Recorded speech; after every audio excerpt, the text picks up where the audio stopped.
बोरीत नाफेड खरेदी केंद्राचा धमाकेदार शुभारंभ। माजी आमदार बोर्डीकर व पालकमंत्री मेघना साकोरे बोर्डीकर यांच्या प्रयत्नांना यश।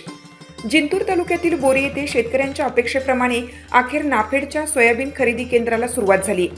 तुळजाभवानी कृषी विकास संस्थेच्या वतीने आयोजित या शुभारंभ सोहळ्याचे उद्घाटन बाजार समिती सभापती आत्माराम पवार यांच्या हस्ते करण्यात आले। केंद्र सुरू होताच परिसरात शेतकऱ्यांची उत्साहवर्धक गर्दी पाहायला मिळाली।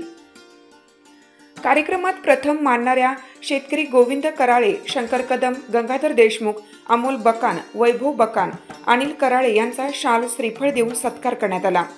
पहिल्याच दिवशी 25 क्विंटल आवक नोंदवली गेली। या प्रसंगी प्रमुख पाहुणे म्हणून जिल्हा परिषद माजी उपाध्यक्ष प्रभाकर वाघीकर, भाजप युवा नेते मुन्ना उर्फ अभिजित पारवे, मार्केटिंग अधिकारी कुंडलिक शेवाळे, भाजप युवा नेते माणिकराव हरकळ, संतोष माने, वहीद पठाण, युवा नेते सतीशराव चौधरी, योगेश चौधरी, संभाजी चौधरी, दिनकर चौधरी, ओंकार चौधरी, बाजार समिती सचिव BN Rode, DS Kadam, police Patil Manik Magar, Munjaji Magar, Vasant Magar, Jagdish Thite, Navnath Khapare, Gajanan Chaudhari आदी मान्यवरांची प्रमुख उपस्थिती होती। केंद्र संचालक विठ्ठलराव शिंदे म्हणाले, या केंद्रावर आतापर्यंत 1400 शेतकऱ्यांनी ऑनलाईन नोंदणी केली आहे। माल आणताना कागदपत्रे अनिवार्यपणे आणावीत। 10 ते 12% ओलावा स्वीकारला जाईल। प्रति हेक्टरी 13 क्विंटल 20 किलोपर्यंत माल खरेदी केली जाईल।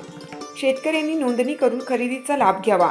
सोयाबीन भाव ₹5328 प्रति क्विंटल शासन निर्धारित दराने खरेदी केंद्रातून शेतकऱ्यांना दिलासा मिळणार असून शासनाच्या या योजनेचा अधिकाधिक लाभ घ्यावा असे आवाहन मार्केटिंग अधिकारी कुंडलिक शेवाळे यांनी केले। कार्यक्रमाचे प्रास्ताविक विठ्ठलराव शिंदे यांनी केलं, तर नेटक्या शब्दात सूत्रसंचालन संतोष गलांडे यांनी करून कार्यक्रम वाखाणण्याजोगा रंगतदार केला।